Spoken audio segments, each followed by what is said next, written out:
कि पार ब्रह्म परमात्मा एको हम बहुश्यामी, एक से अनेक होने की इच्छा से अपने अंदर प्राप्त शक्ति का आवाहन करते हैं और उस शक्ति में क्षोभ उत्पन्न करके और अहंकार को जन्म देते हैं और उस अहंकार के में क्षोभ उत्पन्न करके 3 गुणों को पैदा करते हैं। देखिए, हर व्यक्ति के पास गुण और अवगुण रहता है। यदि अवगुण नहीं है, ऐसा हो नहीं सकता। अवगुण तो रहता ही है। कहते हैं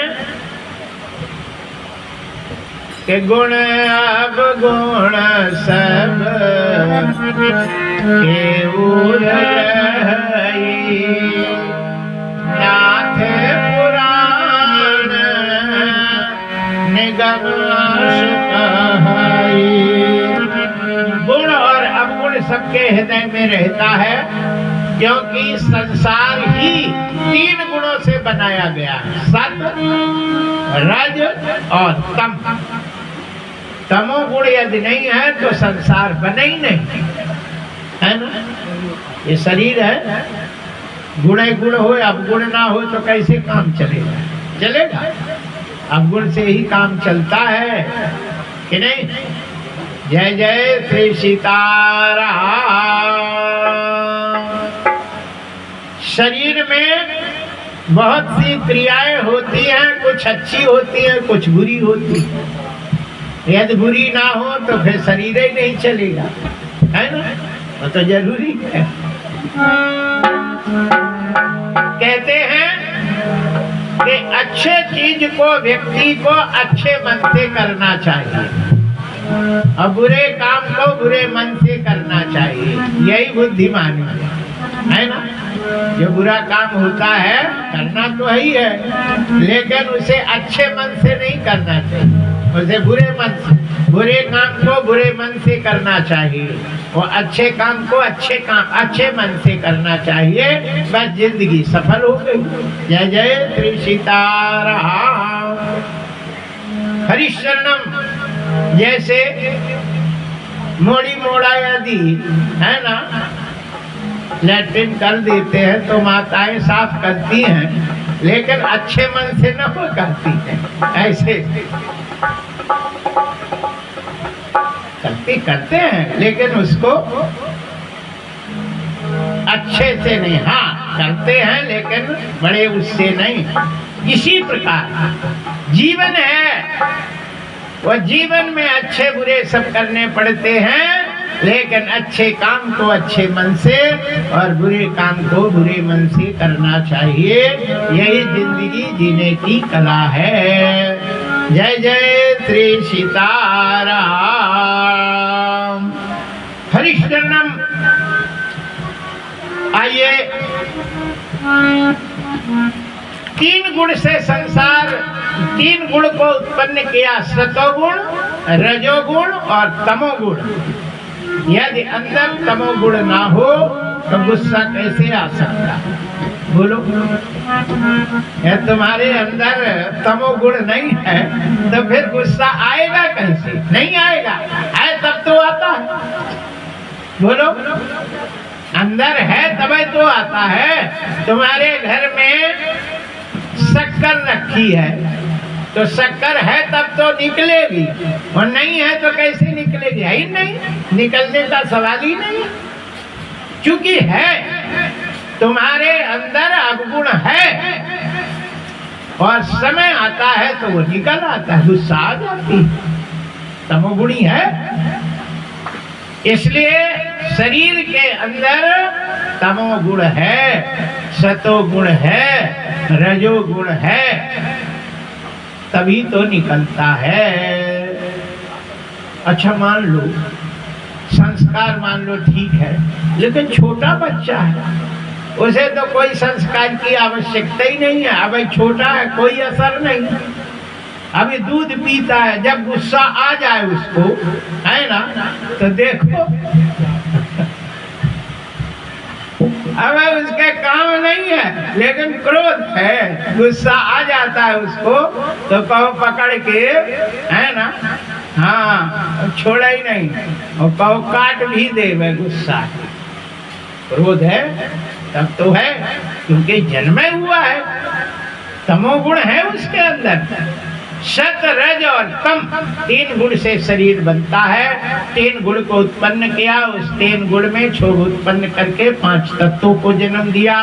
छित जल पावक गगन समीरा, ये 5 तत्वों में जल आता है, बहुत बड़ा जल उत्पन्न होता है। उस जल में विष्णु भगवान, एक बड़ा अंडा होता है, अंडा फूटने पर उसमें विष्णु भगवान की उत्पत्ति हुई। उनके नाभि से, नाभि में एक कमल उत्पन्न होता है और उस कमल से ब्रह्मा जी की उत्पत्ति हुई। ब्रह्मा जी अपने आप को विचार करते हैं कि मैं कौन हूँ, मेरा नाम क्या है ना। लड़का अपने से नाम थोड़ी धरता है, कोई धरने वाला होता है। ये संसार की बड़ी विचित्र है, जितने आदमी होते उतने नाम धर लेते। एक व्यक्ति के कम से कम सैकड़ा नाम हो जाते कि नहीं होते। हर व्यक्ति अपना अपना नाम रखता है। शास्त्र में लिखा है अपने नाम लेके बुलाना चाहिए, जो धरो बुलाओ, दूसरे का नाम रखा हुआ नहीं बुलाना चाहिए। जय जय श्री सीताराम। लड़का हुआ, बाप ने लड़के का नाम रख दिया और वो बुलाने लगा, है ना। बाप ने लड़के का नाम रखा और उसके वो बाप बुलाता है। फिर जब पत्नी आई तो फिर पत्नी ने उसका नाम अलग रख दिया, है ना। ससुर का नाम नहीं रखो, लो तो अपना रख लेती है, खूब लो। खुद का रखा हुआ नाम खूब ले, कोई दोष नहीं है, लेकिन ससुर का लिखा हुआ नाम पत्नी को नहीं लेना चाहिए।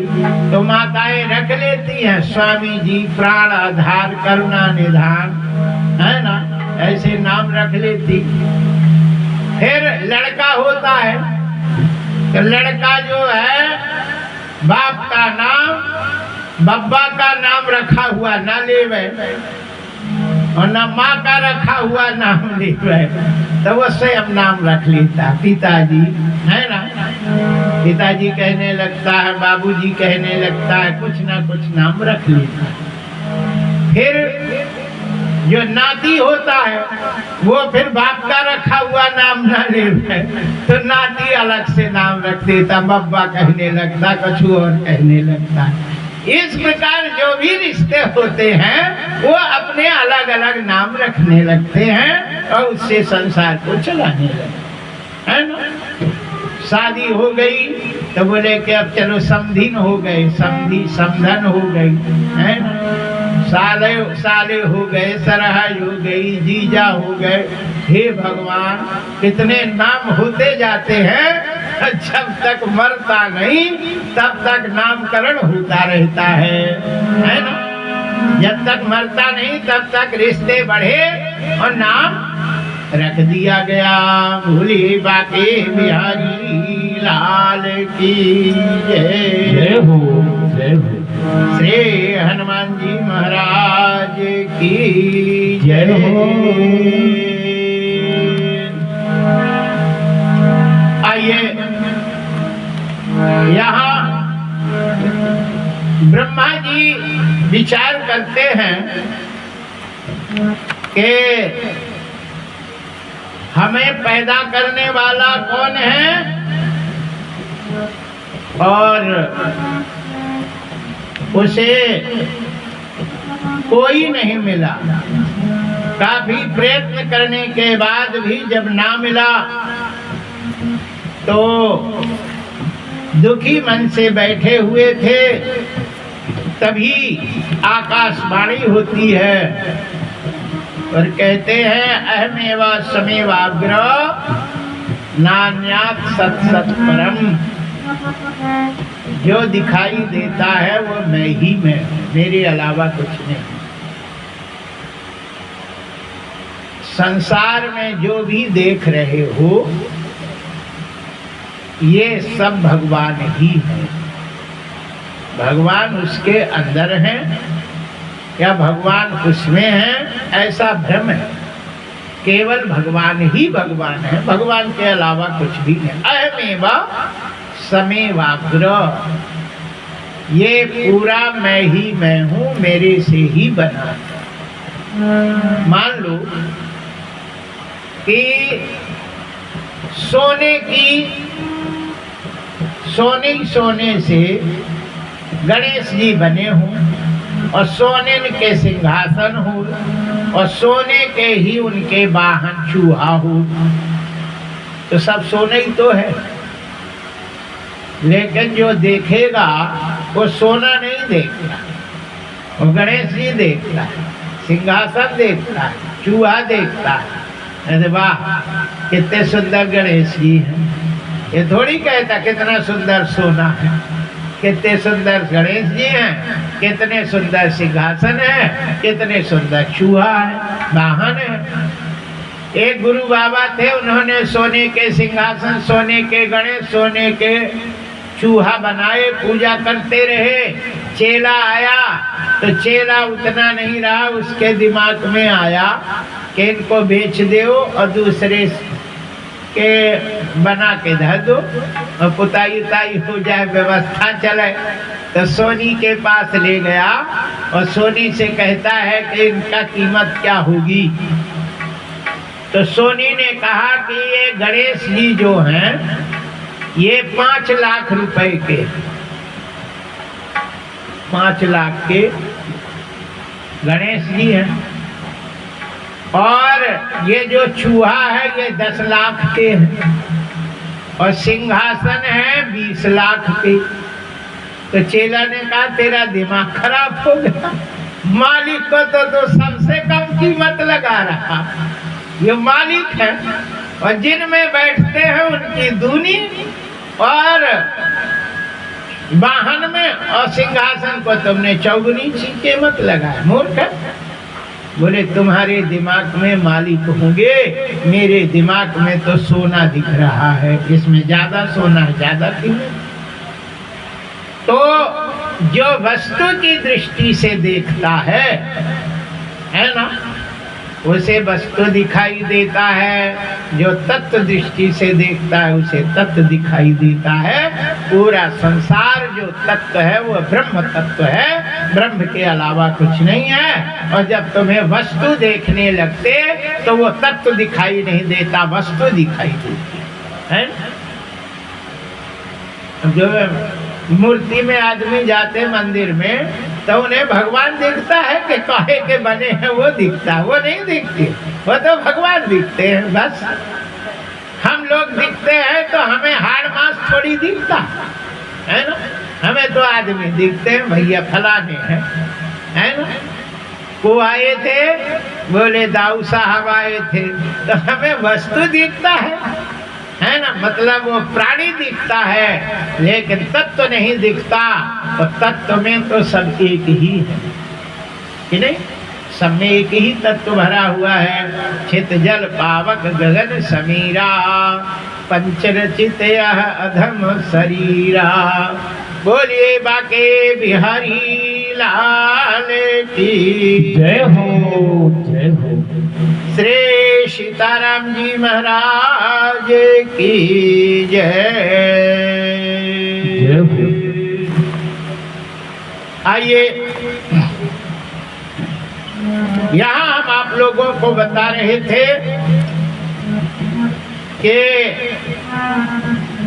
इस पार ब्रह्म परमात्मा मई पूरा संसार है और भगवान सब जगह भगवान ही भगवान है, लेकिन मोह के कारण हमें भगवान दिखाई नहीं देता और वस्तु दिखाई देते हैं। बोलिए बाके बिहारी लाल की जय हो। श्री हनुमान जी महाराज की जय हो। श्री सीताराम जी महाराज की जय।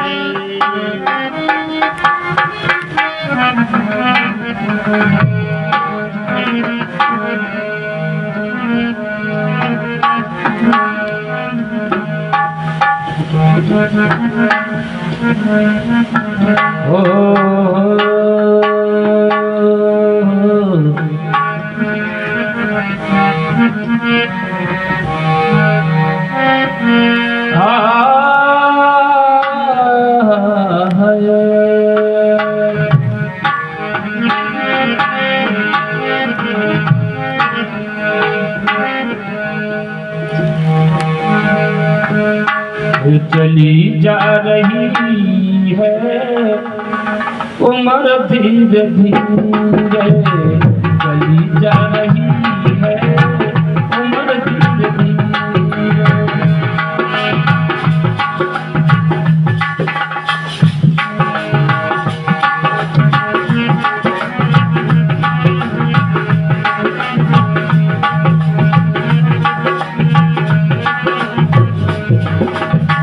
घड़ी घड़ी पल पल आठों तेरे धीरे धीरे, घड़ी घड़ी पल पल आठों तेरे धीरे धीरे। चली जा रही है उम्र धीरे धीरे, चली जा रही है उम्र धीरे धीरे।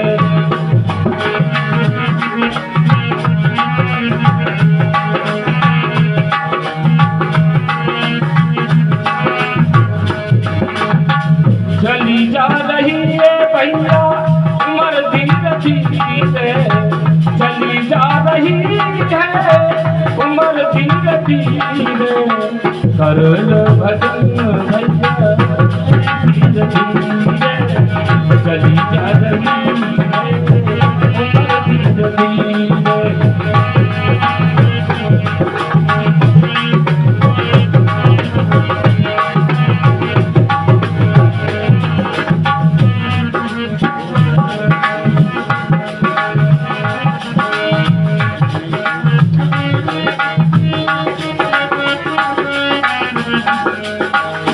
जवानी रहे ना तेरी, बचपन रहेगा, बचपन रहेगा तेरा। जवानी रहेगी, बचपन रहे ना तेरा। जवानी रहेगी, बुढ़ापे का होगा असर धीरे धीरे, बुढ़ापे का होगा असर धीरे धीरे। चली जा रही है भैया उम्र धीरे धीरे, चली जा रही है।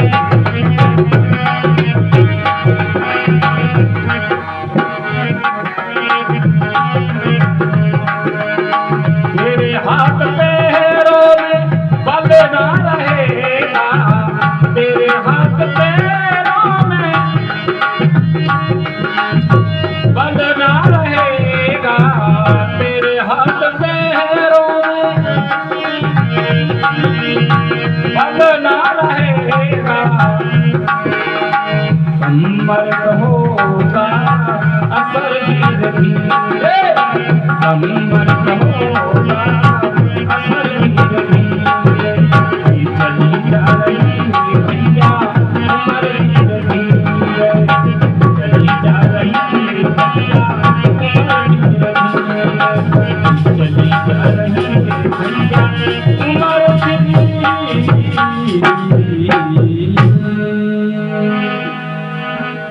भोले बाके बिहारी लाल की जय हो जय हो जय हो। ये पूरा संसार जो है भगवान ने बनाया है और भगवान ही भगवान है। कोई जो चीज बनाता जिससे बनता है उसमें दूसरा तत्व नहीं रहता। माँ के पेट में लड़का बनता है तो लड़का के अंदर माँ के अलावा कोई चीज दूसरी नहीं रहती। तुम सोचो दूसरी कछू है, तो माँ का ही पूरा शरीर का एक टुकड़ा बन करके वो पैदा हुआ है। माँ बाप का ही उसमें रहता है, दूसरा कुछ नहीं रहता। पूरे शरीर के अंदर, लड़के के अंदर शरीर में जो कुछ है वो माँ के ही अंश है, माँ बाप के अलावा दूसरा कुछ नहीं रहता है। इसी प्रकार पूरा संसार यदि बना है तो किससे बना? भगवान से बना है। तो सब भगवान ही है, भगवान के अलावा कुछ नहीं है।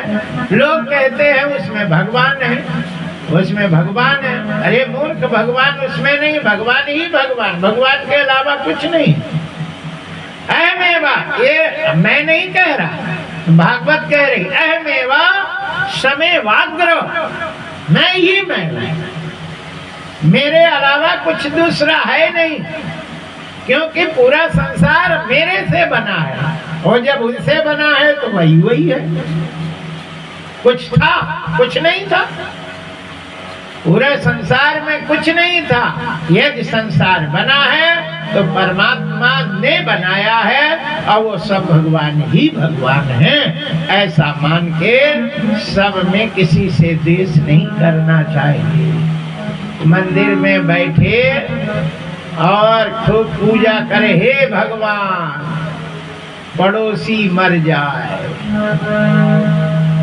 पड़ोसी का नाश हो जाए, हे भगवान। हम तो मंदिर में बैठे और एक का तो मन भर चाह रहे, और भगवान कैसे प्रसन्न हो सकते हैं? कभी नहीं प्रसन्न होते। जब ध्रुव रोते रोते माँ के पास आए तो उनकी माँ कहती है, बेटा किसी से द्वेष नहीं करो, बद्दुआ मत दो, है ना। यदि हम लोगों को कष्ट मिल रहा है तो इसमें किसी दूसरे का कोई कसूर नहीं है, खुद का कसूर है। हमने ऐसे गलत काम किए थे जो इस जन्म हमें भोगना पड़ रहा है। तो इसलिए दूसरे को दोष देने के बजाय खुद को सोचना चाहिए, हमने ऐसा किया था तो हम भोग रहे हैं, उसमें कोई दूसरा दोषी नहीं है। याद रखिए, ना को सुख दुख कर दाता, निज कृत कर्म भोग सुन बढ़ाता। सब अपने अपने कर्मों को भोगते हैं। इसलिए कभी भी किसी को गलत नहीं कहना चाहिए, फलाना गलत है। कोई व्यक्ति गलत हो नहीं सकता, यदि गलत है तो हम हैं, है ना। गलत कोई है तो खुद ही व्यक्ति रहता है, दूसरा कोई दोषी नहीं होता है, न मानना चाहिए।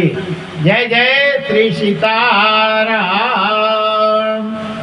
बस जीव के ये ख्याल आ जाए तो भगवान की प्राप्ति हो जाती। दया सर्वभूतेषु संतुष्टः येनकेनवा आत्मानं सत्तत् पश्येत्। अपने जैसे दूसरे को जानने लगे तो भगवान उसको मिल जाते हैं। जय जय श्री सीताराम। हरिशरणम यहाँ कहते हैं कि ब्रह्मा जी को जब भगवान ने 4 श्लोक में समझाया, ऋतीर्थ यत् प्रतीयेत न प्रतीयेत चात्मनि, है ना। जो दिखता है वो है नहीं, और जो नहीं दिखता है वो है। जैसे हमने बताया, गणेश जी की मूर्ति दिखती है ना, लेकिन उसको सोना नहीं दिखाई देता। जिन्हें सोना दिखाई देता है उसे गणेश नहीं दिखाई देते, ये ध्यान रखना, है ना। चोरों को, चोर जब घुसते हैं तब उन्हें भगवान नहीं दिखते, उन्हें वस्तु दिखाई देता है, तब तो वो घुस के चुराता है। वो कहीं भगवान दिखाई देते तो मंदिर में चोरी कैसे? बोलो, यदि भगवान दिख जाए तो फिर मंदिर से चोरी कैसे नहीं हो सकती। चोरी तो तब होती है कि उसे भगवान नहीं दिखता, उसे वस्तु दिखाई देता है, बस उसे भगवान थोड़ी दिखाई देता। सोनी को यदि गणेश जी दिखाई दे देते तो वो गणेश को कैसे खरीद सकता? कभी नहीं खरीदता। उसे तो वस्तु सोना दिखाई देता है, भगवान नहीं दिखाई देती। जिसे भगवान दिखाई देता है उसे वस्तु दिखाई नहीं देता, और जिसे वस्तु दिखाई देता है उसे भगवान नहीं दिखाई देती। हम लोगों को संसार दिखाई देता है, भगवान नहीं दिखाई देते। और जब भगवान दिखने लगेंगे तो संसार दिखाई नहीं देगा।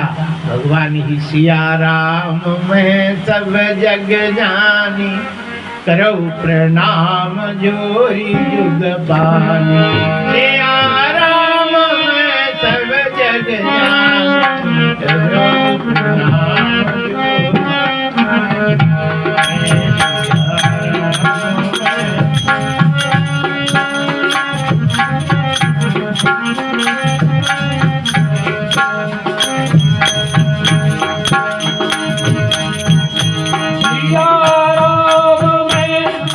जोरी नाम जोर जुग पानी। या राम मैं सब जग जानी, करो नाम जोर जुग पानी।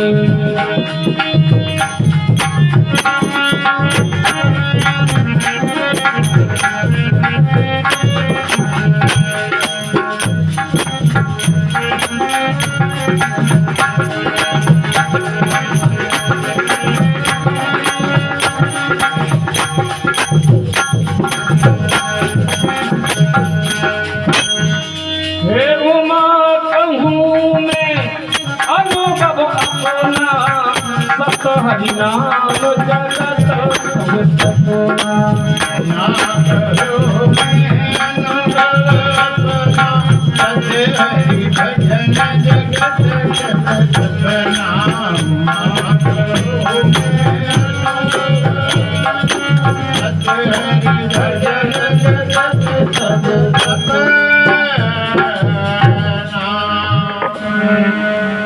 हरिशरणम। आइए, ब्रह्मा जी तप करते हैं और तप करने से शक्ति मिलती है ना। बिना तप करे कछु मिलता है?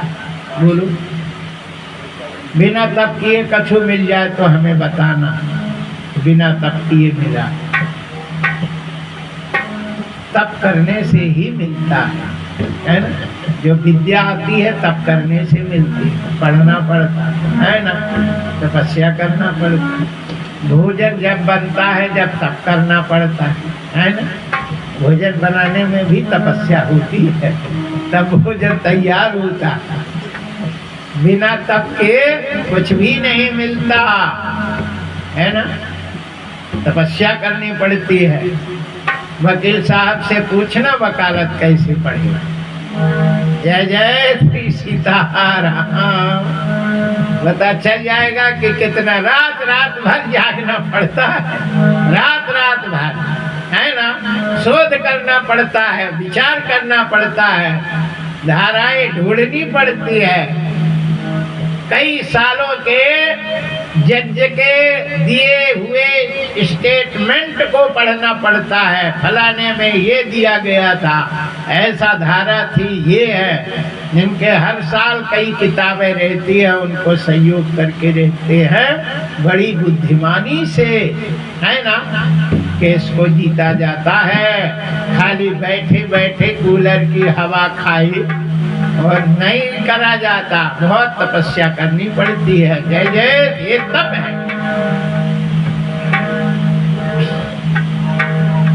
हरिशरणम। ब्रह्मा जी तप करते हैं, तप करने से शक्ति प्राप्त हुई और उस तप करने से शक्ति मिली और उस शक्ति से ब्रह्मा जी ने मन से 4 लड़का पैदा किए। मन ही से, मन में जैसे विचार करे ऐसा ऐसा हो जाए, सो वैसे हो गया। वो चारों लड़का एक जैसे थे और उन चारों लड़कों से ब्रह्मा जी ने कहा, बेटा तुम संतान उत्पत्ति करो। चारों लड़के एक जैसे एक साथ बोले मैं भजन करूंगा। अब वो भजन को जैसे कहते हैं तो ब्रह्मा को गुस्सा आता है और क्रोध से एक लड़का पैदा हुआ रोते हुए, इसलिए उसका नाम रुद्र रखा गया। और बोले तेरा नाम रुद्र होगा। और वो शंकर भगवान 11 रुद्र हुए। यहाँ फिर भी ब्रह्मा ने रुद्र से कहा संतान पैदा करो बेटा। बोले हो गुरु, हो पिताजी। और उस समय उन्होंने ऐसी संतान पैदा करी कि आज लोगों को जीना हराम करे, है ना। भूत, प्रेत, गूढ़, भैरव सबको पैदा कर दिया और ब्रह्मा को ही खाने दौड़े। ब्रह्मा ने कहा बंद करो। और फिर ब्रह्मा जी ने नारद को पैदा किया, वो भी सृष्टि आगे नहीं बढ़ा पाए। फिर नेत्र से अत्रि को पैदा किया, गोद से दक्ष को पैदा किया, भृगुटी से भृगु को पैदा किया, पुलह पुलस्त केतु अंगिरा, छाती से धर्म, पीठ से अधर्म, वाणी से सरस्वती। सबको पैदा करने के बाद भी आगे संतान जब ना बनी तो ब्रह्मा जी ने एकाएक अपने शरीर से एक लड़का और एक लड़की का सृजन किया, बनाया और उन दोनों का विवाह कर दिया गया। और उन दोनों के विवाह से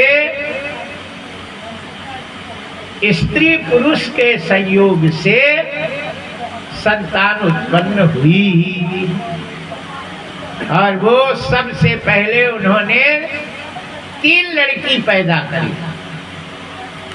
अकुति, देवहूति और प्रसूति। 2 लड़का उत्पन्न किए, उत्तानपाद और प्रियव्रत।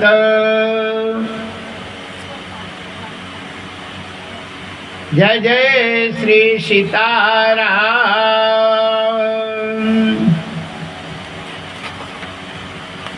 स्वयंभू मनु शतरूपा ने अपने बड़ी लड़की का विवाह ब्रह्मा जी के लड़के मरीचि से करते,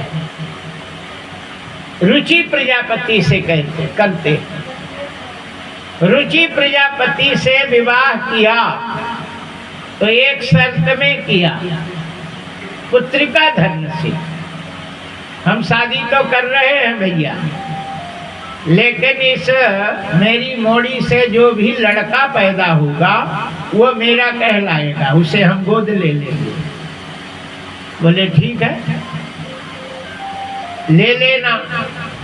तब इस शर्त से शादी किया और संयोग से उस लड़की के एक लड़की और एक लड़का जोड़ौड़ा पैदा हुआ, एक ही साथ पैदा हुआ।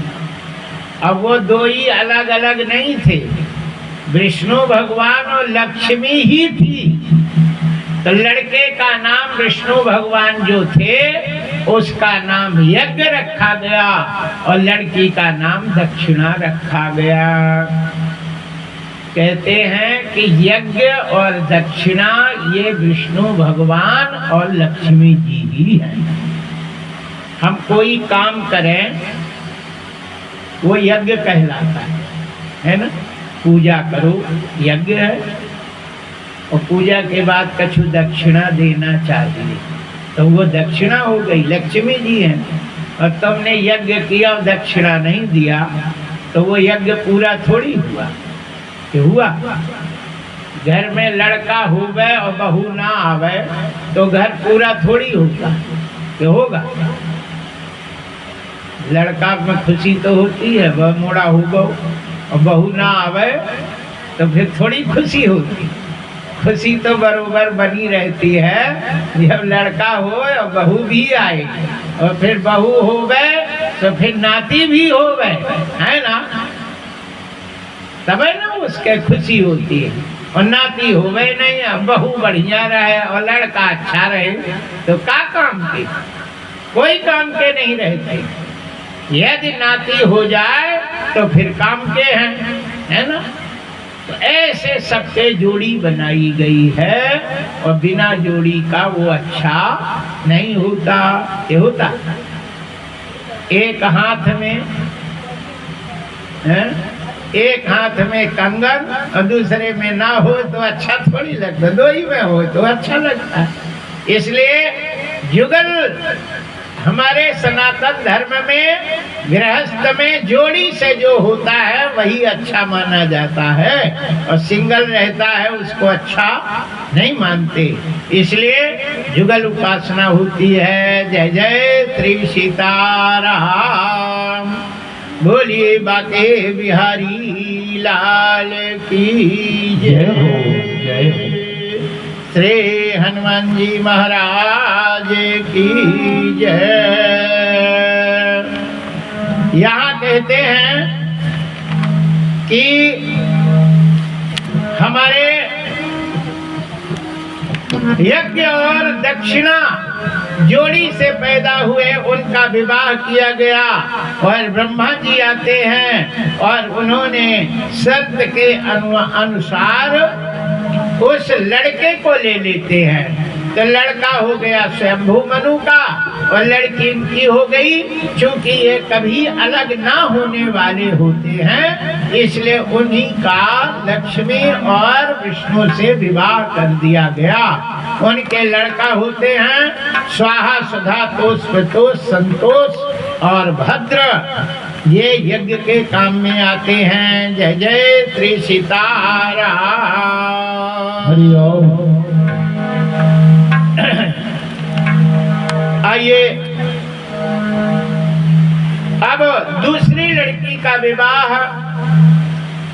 यहाँ ब्रह्मा जी के लड़के करदब से करते हैं, और करदब जी विवाह करने के लिए देवहूति से तैयार हुए, लेकिन उन्होंने एक शर्त रखी कि हम तुम्हारी लड़की के साथ जब तक रहेंगे जब तक कि तुम्हारे लड़की के लड़का नहीं होगा, और जैसे लड़का हो जाएगा वैसे ही मैं तुम्हारी लड़की को छोड़कर भजन करने चला जाऊंगा। किसने कहा? दामाद ने कहा, हम विवाह करेंगे तुम्हारी लड़की के साथ जब तक रहेंगे जब तक लड़का नहीं होगा, और लड़का हो जाएगा तो हम तुम्हारी लड़की को छोड़कर भजन करने चले जाएंगे। अब शादी में कोई प्रस्ताव रख दे तो कोई माँ बाप मोड़ी की शादी करेगा? नहीं करेगा। अच्छा दूल्हा है भैया, मोड़ा हो जाए छोड़ के भाग जाए तो मेरी मोड़ी काज करेगी। इतनी बात सुनकर शत्रुपा ने तुरंत खड़ी हो जाती हैं और कहती है तो मैं शादी नहीं करूंगी। स्वयंभू मनु नहीं बोले, और जब मना कर दिया तो लड़की खड़ी हो गई। बोले माँ ये बता कि शादी काहे करते हैं लोग, लड़की की शादी क्यों की जाती? सोचो,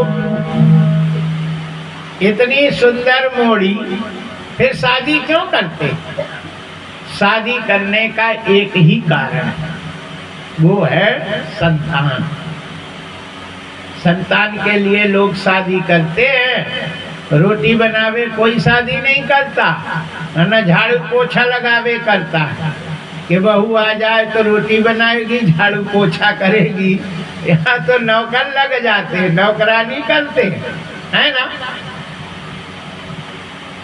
इसके लिए नहीं शादी की जाती, शादी की जाती है संतान के लिए, वंश के लिए, संतान हो जाए, बस यही शादी का उद्देश्य है। और यदि मेरे पति कह रहे हैं कि संतान हो जाएगी तो मैं भजन करने चला जाऊंगा, ये बहुत खुशी की बात है। कर्तव्य पूरा हो गया, अब अपना कर्तव्य करना चाहिए।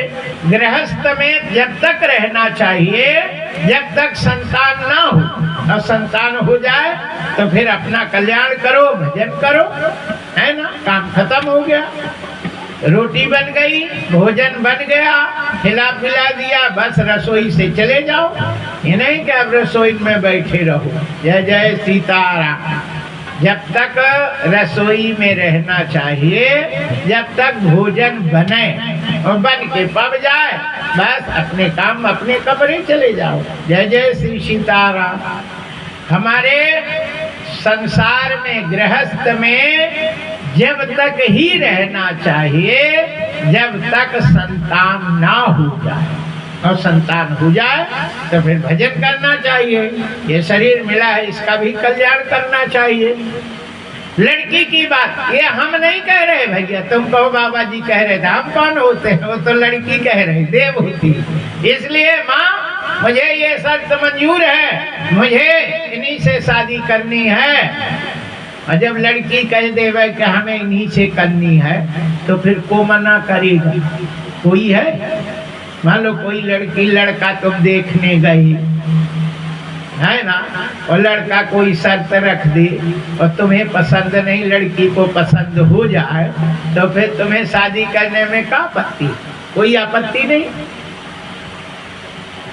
शत्रुपा ने कहा तो मरो, हमें क्या करने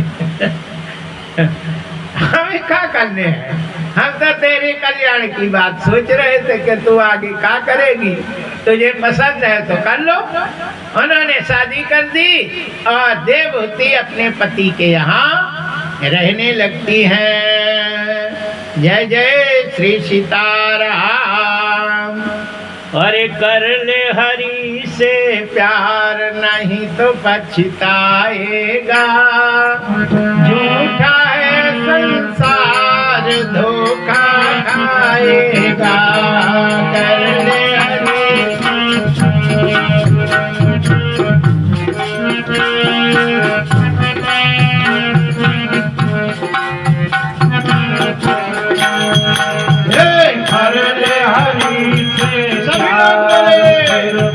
पछताएगा। वो कर ले हरि से प्यार, फिर पछताएगा। झूठा है संसार, धोखा खाएगा। कर ले हरि से प्यार, नहीं तो पछताएगा। झूठा है संसार, धोखा कर ले हरि से प्यार, फिर पछताएगा। झूठा है संसार, धोखा खाएगा। माया के कितने धंधे हैं, माया के कितने धंधे हैं, सब झूठे मोटे बंदे हैं। माया के कितने धंधे हैं, सब झूठे मोटे बंदे हैं। तन उजले मन बहु गंदे हैं, अखियों से बिल्कुल अंधे हैं। तन उजले मन बहु गंदे हैं, अखियों से बिल्कुल अंधे हैं। नजर क्या आएगा, धोखा है संसार, धोखा खाएगा।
सबको ही रहना, हर हरि भजन को करते रहना, काम ये आएगा जो जाएगा, धोखा खाए।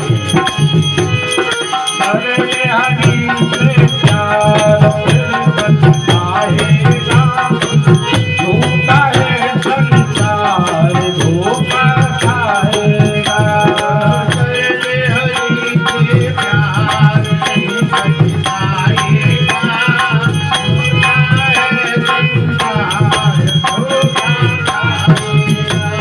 हे हरे हरि से प्यार पछताएगा, झूठा है संसार धोखा खाएगा।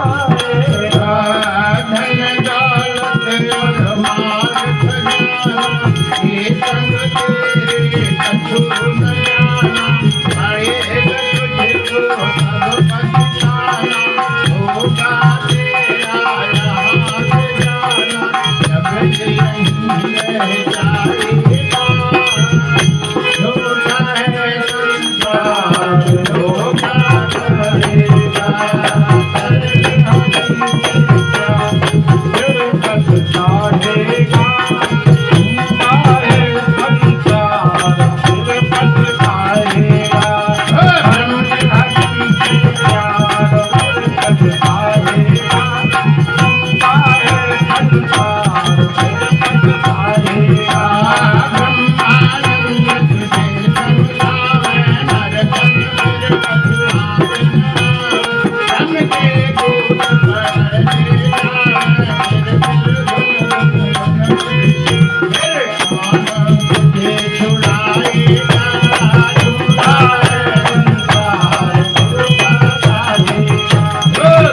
तेरा यहाँ से जाना,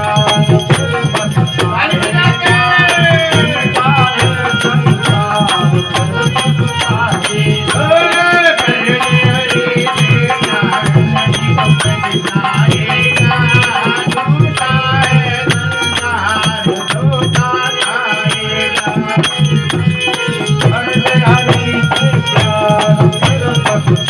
जाएगा, झूठा है संसार धोखा करेगा।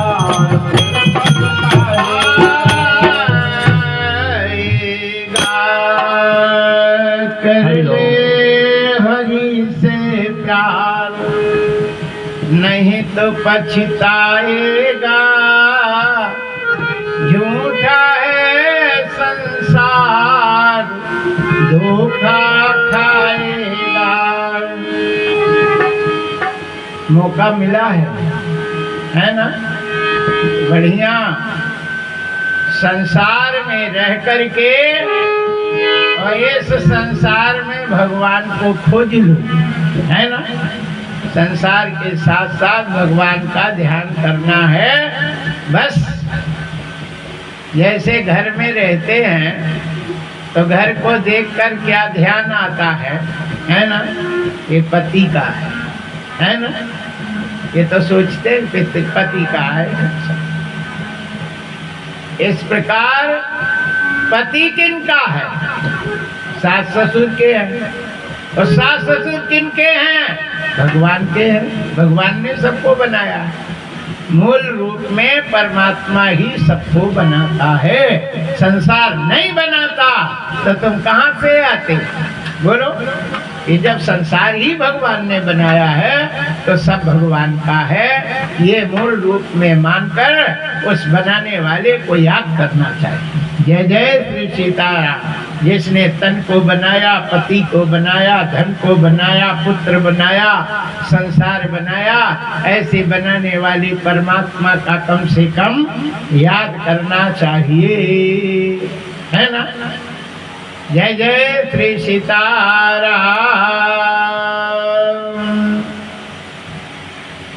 शंभु मनु शतरूपा अपने लड़की देवहूति को कदप उनके पति के पास छोड़कर चले गए। लड़की को अकेले कहीं नहीं छोड़ते, कोई छोड़ते। जब शादी कर देते तब पति के पास छोड़ देते, है ना। फिर स्वतंत्र हो जाते। जब तक शादी नहीं होती तो स्वतंत्र नहीं रहते, और शादी कर देते तो स्वतंत्र हो जाते, छोड़ देते। अब तुम जानो, तुम्हारा काम जाना। जय जय श्री सीताराम। सास ससुर की सारी जिम्मेदारी लड़का ले लेता कि अब इनकी सुरक्षा हम करेंगे, तुम जाओ आराम से। वो पूरी जिम्मेदारी वो ले लेता है। जय जय श्री सीताराम। और जब लड़का हो जाता है तो बाप लड़के को माँ की पूरी जिम्मेदारी छोड़ देता है। बेटा अब तुम अपनी मम्मी को देख करना। जय जय श्री सीताराम। उसकी जिम्मेदारी खत्म हो जाती है। ऐसे एक व्यक्ति अपनी अपनी जिम्मेदारी है ना एक दूसरे को सौंप के और चलते रहते हैं। जय जय श्री सीताराम। देवहूति का विवाह हो गया। करदम जी अपने पत्नी को अपने घर में पाकर बड़े खुश हुए। अकेले रहते थे, कोई रहता नहीं था। ब्रह्मा जी के लड़का है। जब घर में पत्नी आ गई तो खूब खुशी हो गई। बहू घर में आ जाए तो खूब आनंद, खूब खुशी हो जाती। और खुशी में लोग है ना क्या करते हैं। आजकल की व्यवस्था तो कुछ दूसरी है, लेकिन पुराने जमाने के लोग खुशी में अखंड कीर्तन करते थे, अखंड रामायण करते थे, है ना, भजन कीर्तन करते थे। कल हमारे अविनाश के यहाँ खूब बढ़िया छोटे छोटे बच्चों का भजन कीर्तन का आयोजन था, लेकिन लाइट नाराज हो गई थी, पता नहीं काहे। जय जय श्री सीताराम। वो बेचारे का सब बच्चों का वो ऐसे धरा का धरा रह गया। एक है दो भजन गा पाए गणेश जी। लाइट चली गई। और हमारे यहाँ की माताएं बड़ी अच्छी है, सब ने बिना लाइट वाले साधन से खूब भजन गाई। फिर थोड़ी देर के लिए आई और फिर चली गई, फिर आई, तब तक समय चला गया। जय जय श्री सीताराम। हरिशरणम खुशी होए, उत्सव होए तो उसमें भजन कीर्तन रखना चाहिए, है ना। भगवान का भजन करे, कीर्तन करे, रामायण करे, भागवत करे और खूब भगवान की चर्चा हो, सुने। यही जीवन का उद्देश्य है। और ये नहीं है कि दारू पी ले, पौआ जय जय सीताराम बेड़नी नचा रही। हे भगवान, ये कौन सा नियम कहाँ से लाया है। डीजे बज रहे, बेड़नी नाच रही। एक जगह हम भागवत करने गए और फलदान आया, बोले महाराज बेड़नी आएगी। हमने कहा यार तेरे कैसा फलदान राजा हो, तुम लोग बेड़नी न चाहते। बेड़नी की धूल जहाँ तक जाती है वहाँ तक अशुभ हो जाता है, अशुभ होता है ना। गाय के पैर से जो हवा धूल निकलती है वो शुभ होता है। लड़का खेल रहा हो और उसके शरीर में धूल लग जाए और वो धूल यदि अपने शरीर में लग जाए तो कल्याणकारी होता है। उस लड़के का धूल जहाँ घरों में गिरता है वो घर का कल्याण होता है, शुभ माना जाता है। लेकिन बेड़नी के नाचने से जो धूल उड़ती है वो घर का कल्याण होता है, घर का कल्याण कभी नहीं होता, है ना। इसलिए शास्त्रों में भजन कीर्तन, है ना, रामायण भागवत ये कल्याणकारी है, और बेड़नी को नचाना ये कल्याणकारी नहीं होता। जय जय श्री सीताराम। हरिशरणम।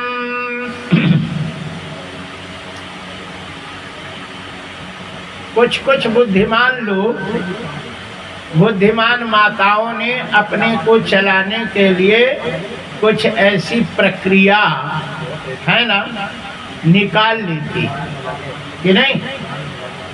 हम कम काहे को।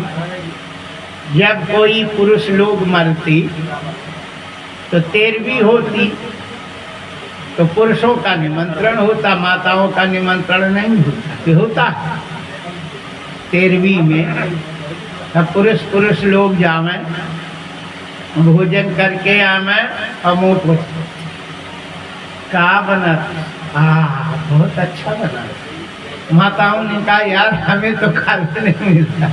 नहीं को मिलता, इसलिए हम कछु करें। तो उन लोगों ने फिर सुहागले का एक व्यवस्था बना दी। सो वो माताएं जावे सो खा के आए, पुरुष लोग देखते रह जाए। क्या बना था? अरे बहुत अच्छा। सो वो रह जाए।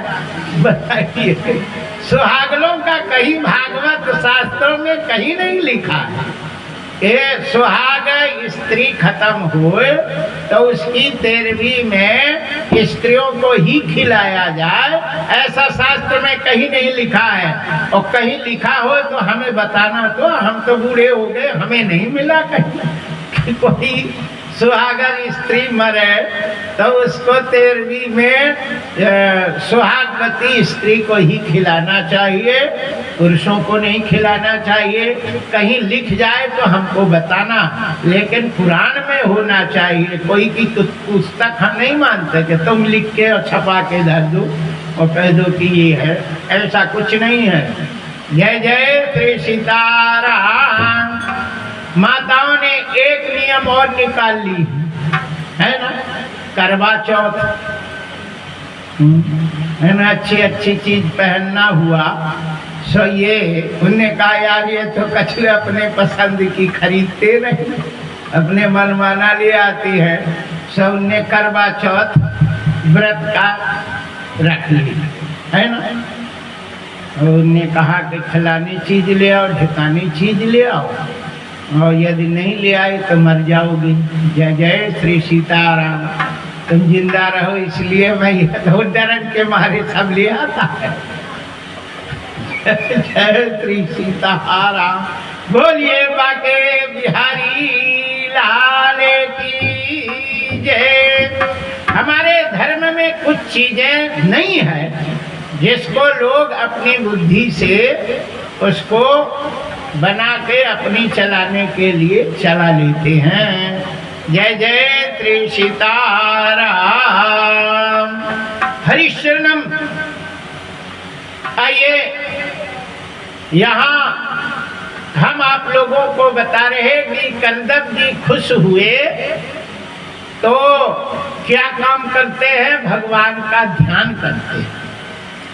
अच्छा, एक बात है, जो व्यक्ति सोचता है वो नहीं मिलता। जैसा सोचो वैसे नहीं होता।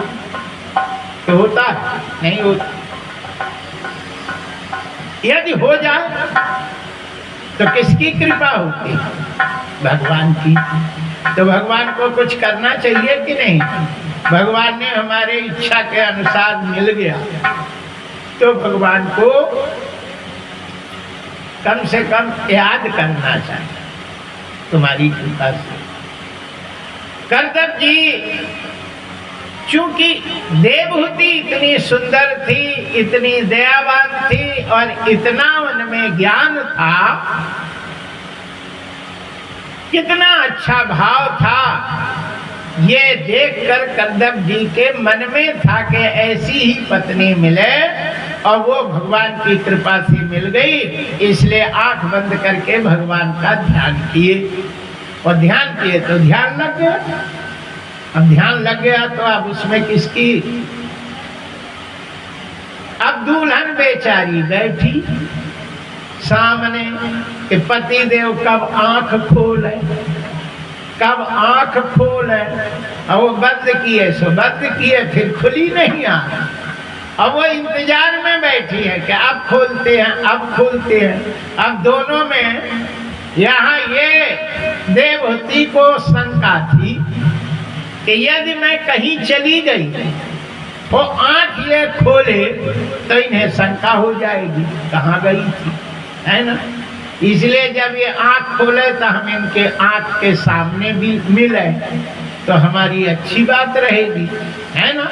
जब ये आंख खोले तो हम सामने मिलेंगी तो इनके दिल में मेरी जगह होगी, और हम आंख खोले हम सामने नहीं मिलेगी तो इनमें शंका होगी।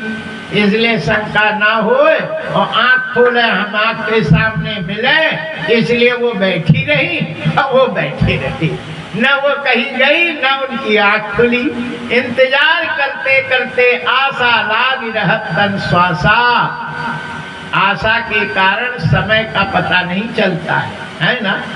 आशा लगी रहे, अब आएगा अब आएगा, अब खोलेंगे अब खोलेंगे अब खोलेंगे। 1000 वर्ष बीत गए। पहले जमाने के लोग कितने दिन जीते थे? लाखों वर्ष जीते थे, लाखों वर्ष, 1000 खान साल है ना। यदि उनके कोई मायने नहीं रखता था।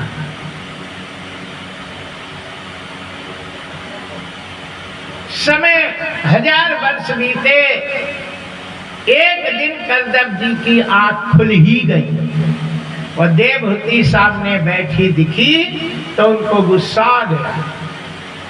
तू स्त्री मेरे सामने बैठने के कारण कितना प्यारा ध्यान टूट गया, इसकी दोषी तू है, इसलिए तुझे मैं श्राप दूंगा। देवहूति ने कहा, स्वामी अब तुम चाहे श्राप दो और चाहे आशीर्वाद, स्त्री की गति बताओ कहाँ है। आज से 1000 वर्ष पहले मेरे माता शतरूपा और पिता स्वयंभू मनु ने गणेश जी अग्नि को साक्षी बनाकर आपने मेरा हाथ पकड़ा था, पानी ग्रहण किया था कि प्यारी हम तुम्हारे पूरी जिंदगी का ठेका लेता हूँ, हाथ पकड़ लेता। पानी ग्रहण, पानी माने हाथ होता है, ग्रहण माने पकड़ना। तुमने मेरा हाथ पकड़ करके ये कहा था कि मैं जीवन भर तुम्हारा साथ दूंगा, तुम्हें हाथ छोड़ूंगा नहीं। इसलिए फिर वो स्त्री की गति बता दो कि वो जब तुमने हाथ पकड़ा तो फिर वो जाए कहाँ, है ना। करदम जी ने कहा, वाह तू मेरी पत्नी है? बोले हाँ, देवहूति हूं मैं। याद आ गया उनको और उठ के खड़े हो गए, और खड़े होकर के देवहूति का जैसे हाथ पकड़ा वैसे ही देवहूति पहले तो प्रसन्न थी, फिर दुखी हो गई। जैसे दुखी होती है उसी समय उन्होंने हाथ छोड़ दिया। और करदम जी कहते हैं, कोई भी स्त्री पति से मिलने के लिए आतुर रहती है, खुश होती है, और हमने तुम्हें छुआ और तुम दुखी हो गई, इसका कारण क्या है? तब देवहूति ने कहा कि हमारे पिता मनु स्मृति में लिखे हैं। देखो हम जो बता रहे हैं ये मनु स्मृति की बात देवहूति कहती, जो मनु ने लिखा है। मनु स्मृति में लिखा है कि स्त्रियों को अपवित्र अवस्था में पति को छूना नहीं चाहिए, है ना।